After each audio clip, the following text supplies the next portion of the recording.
Bonjour à tous les amis, j'espère que vous allez tous très bien. On se retrouve aujourd'hui pour une nouvelle vidéo où on va évidemment parler de l'actualité du FC Barcelone, car comme d'habitude il se passe toujours des choses au FC Barcelone et la dernière actualité c'est le futur licenciement de Ronald Koeman. À l'heure actuelle la décision serait déjà prise par la direction du FC Barcelone et par Joan Laporta de se séparer de Ronald Koeman sur le banc du FC Barcelone. Voilà, la direction à l'heure actuelle cherche déjà des remplaçants pour Koeman, mais ne s'en séparera pas tant qu'ils n'ont pas trouvé un vrai remplaçant. Voilà, apparemment la direction ne veut pas d'entraîneur intérimaire, ils veulent un vrai remplaçant directement qui va pouvoir participer au projet sportif du FC Barcelone sur plusieurs années. Donc pas d'entraîneur intérimaire, voilà, ils veulent directement un vrai remplaçant pour Ronald Koeman, et s'ils n'en trouvent pas, Ronald Koeman du coup je pense finira la saison avec le Barça à l'heure actuelle, et ça c'est pas quelque chose de très positif parce que garder un entraîneur qui sait pertinemment qu'il va se faire licencier à la fin de la saison, c'est pas forcément très intelligent. À l'heure actuelle, les noms qui ressortent le plus de ce que j'ai vu dans la liste des entraîneurs qui ont été choisis par la direction, on a d'abord évidemment Xavi qui est sur les petits papiers depuis pas mal de temps au FC Barcelone et qui voilà serait la belle histoire un petit peu on va dire. Ensuite on a Roberto Martinez, l'actuel sélectionneur de la Belgique, et Ten Hag, l'entraîneur de l'Ajax, mais on va pas trop parler des rumeurs pour le futur poste d'entraîneur du FC Barcelone aujourd'hui. Ce sera réservé à une prochaine vidéo du coup qui va arriver très bientôt parce que forcément Koeman va être viré bientôt et il y a de plus en plus de noms d'entraîneurs qui ressortent, donc je vous prépare une vidéo évidemment sur les possibles futurs entraîneurs du FC Barcelone. Mais aujourd'hui on va surtout se concentrer sur Ronald Koeman. On va parler de Ronald Koeman, voilà, on va parler un petit peu de tous les problèmes du FC Barcelone à l'heure actuelle et depuis 4-5 ans. Et moi je pense que mettre tous les problèmes du club sur le dos d'un seul homme qui est l'entraîneur, c'est un petit peu la solution de facilité, c'est un petit peu la solution où on n'analyse pas vraiment la situation du club, où on n'analyse pas vraiment les matchs non plus, où on regarde pas vraiment au-delà de l'équipe et de l'entraîneur. Voilà, quand une équipe joue mal dans le foot, on met tout de suite tout sur le dos de l'entraîneur. Sauf qu'au bout d'un moment, au FC Barcelone, ça fait 4 ans. Ça fait 4 ans qu'il y a les mêmes problèmes et ça fait 3 entraîneurs en 3 ans. Il y a eu Valverde, il y a eu Setien et là il y a eu Ronald Koeman. Le problème au Barça, il est général et il est surtout très profond et on en a eu la preuve à plusieurs reprises. Voilà, virer l'entraîneur mais garder les cadres qui plombent le club, à savoir Piqué, Busquets, Roberto, Jordi Alba. Si Joan Laporta fait ça, quel message il va envoyer aux supporters? Quel message il va envoyer à ces joueurs-là? Surtout parce que c'est un message pour dire que le problème, le principal problème à l'heure actuelle, c'est ce qui se passe sur le banc, c'est-à-dire l'entraîneur, et non pas ce qui se passe sur le terrain, c'est-à-dire les joueurs qui, avec 4 entraîneurs différents, qui avec des équipes différentes, avec des joueurs différents, ne performent plus depuis 4-5 ans. Voilà, Piqué, Roberto, Alba, Busquets, ils n'ont pas performé à la fin avec Enrique. Sur les 2 dernières saisons d'Enrique, ils ont été mauvais. Ils n'ont pas performé avec Valverde, avec Setien, avec Koeman. Donc au bout d'un moment, ils ont eu la tête de leur 4e entraîneur en 4 ans, ces joueurs-là. Et ils ne sont jamais remis en question et c'est eux le vrai problème. Alors je veux bien que l'entraîneur soit remis en question, évidemment que Ronald Koeman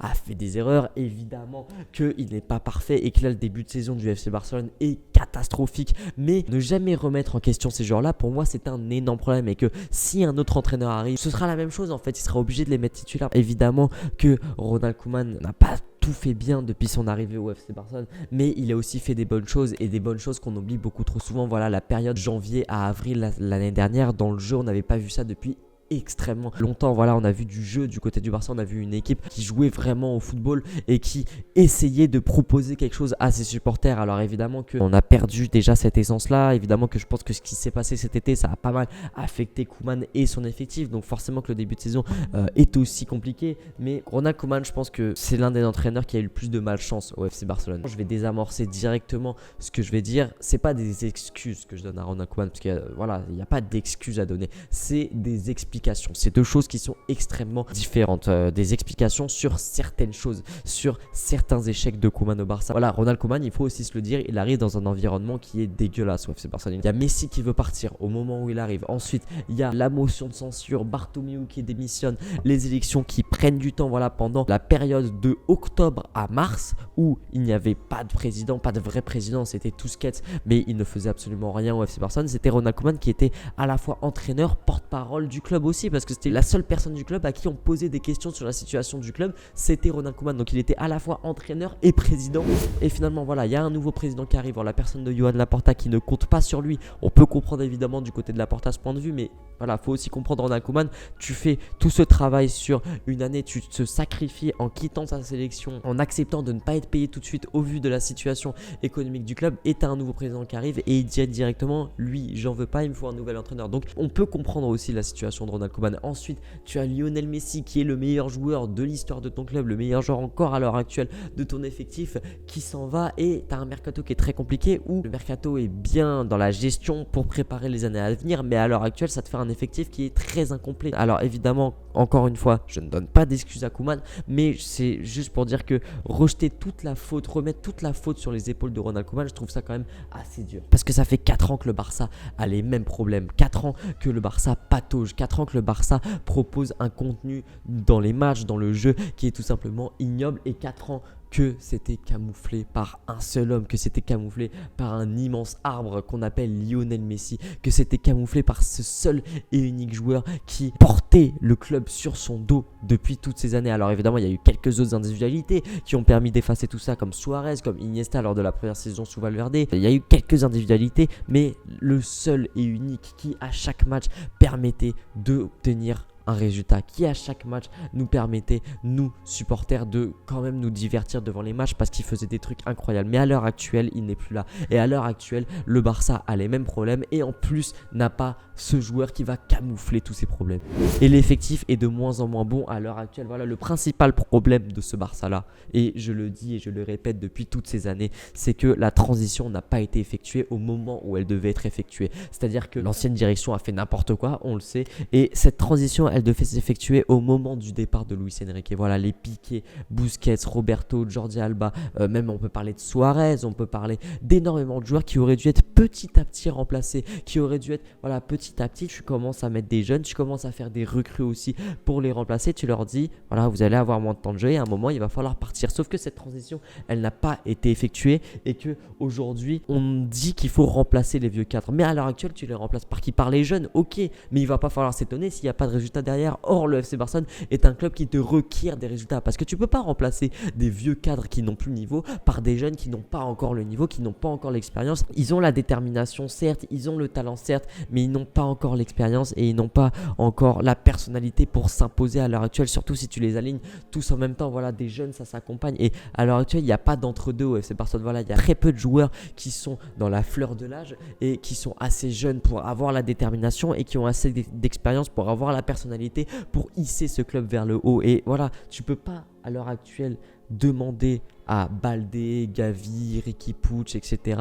de directement performer et obtenir des résultats. Voilà, des jeunes, ça s'intègre comment? Des jeunes, ça s'intègre aussi en les associant à des joueurs plus âgés et avec plus d'expérience qui vont leur apprendre énormément sur le terrain et qui vont les porter. Tu as l'expérience des plus âgés qui doit être mise en valeur et qui doit mettre en valeur aussi le talent et la détermination des plus jeunes. Sauf qu'à l'heure actuelle, au FC Barcelone, les plus vieux ont l'expérience, certes, mais n'ont plus le niveau, et les plus jeunes, du coup, ne sont pas du tout accompagnés. Il n'y a pas d'entre-deux, tout simplement parce que la transition n'a pas été effectuée au meilleur moment. Et voilà, le Barça a besoin de beaucoup de changements. Alors, certes, Ronald Koeman, pourquoi pas se passer de Ronald Koeman, mais pas que. Voilà, encore une fois, si tu te sépares de Ronald Koeman, mais que au prochain mercato, tu dis à Piqué, Roberto, Alba, Busquets, vous pouvez rester, et qu'en plus de ça, tu prolonges notamment un Sergio Roberto, quel message tu envoies?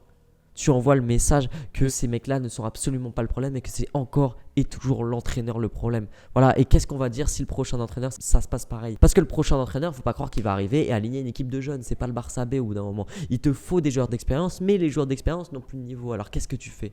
C'est très compliqué à l'heure actuelle le FC Barcelone, et je pense que cette saison, on peut déjà la barrer. Voilà, évidemment, mais ça on le savait déjà vu le mercato qui a été fait, vu qu'il y a eu très peu de changements au final qui ont été faits dans cet effectif. Mais cette saison, elle est déjà à barrer, donc on verra évidemment au mercato prochain, on verra l'entraîneur qui va venir, on va voir les idées de jeu qu'il va vouloir promouvoir, on va voir s'il va réussir à mettre en place ces idées de jeu, et on va voir si on lui donne tous les moyens de réussir, parce qu'à l'heure actuelle, aucun entraîneur n'a les moyens de vraiment réussir pour moi au FC Barcelone. Et évidemment que peut-être que Ronald Koeman a fait n'importe quoi, peut-être que Ronald Koeman a fait beaucoup d'erreurs, peut-être que ce n'est pas l'homme idéal, j'ai jamais dit le contraire, mais ce n'est pas le seul problème au FC Barcelone. Essayez de comprendre ça. Parce que j'en vois beaucoup, voilà, qui me disent tu défends trop Ronald Koeman. Je ne défends pas Ronald Koeman.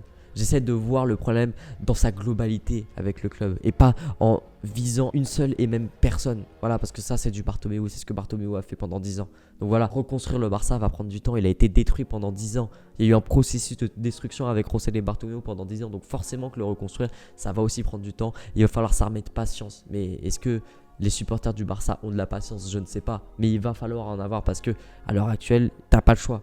Parce que la reconstruction n'a pas été faite et que du coup, tu dois lancer des jeunes dans le bain, des jeunes qui vont mettre du temps évidemment à se développer et encore plus de temps que ce que certains jeunes qui sont accompagnés vont mettre. Donc voilà les amis, c'est une vidéo qui est au final un peu un constat de la situation du club à l'heure actuelle, qui n'est pas vraiment que sur Ronald Koeman, mais j'avais envie de faire ça. Voilà, c'est pas vraiment un coup de gueule, mais c'est juste parce que j'en ai marre de voir des gens qui ne prennent pas le problème du Barça dans leur globalité et qui ont une vision pas forcément trop simpliste, mais c'est la solution de facilité. C'est voir que seulement l'entraîneur c'est le problème, c'est la solution de facilité pour moi, que ce soit Koeman ou Valverde ou Setien évidemment, que voilà à l'époque quand Valverde a été licencié, on s'est tous dit ah ça y est le Barça va retrouver son niveau et on est la preuve que non. Donc voilà les amis, j'espère que cette vidéo vous aura plu. On se retrouve du coup pour la prochaine vidéo où on va parler des futurs possibles entraîneurs du FC Barcelone et ensuite il y aura le match contre Cadiz jeudi soir. J'espère que ça vous aura plu, c'était Franek, partagez, likez, abonnez-vous. Ciao.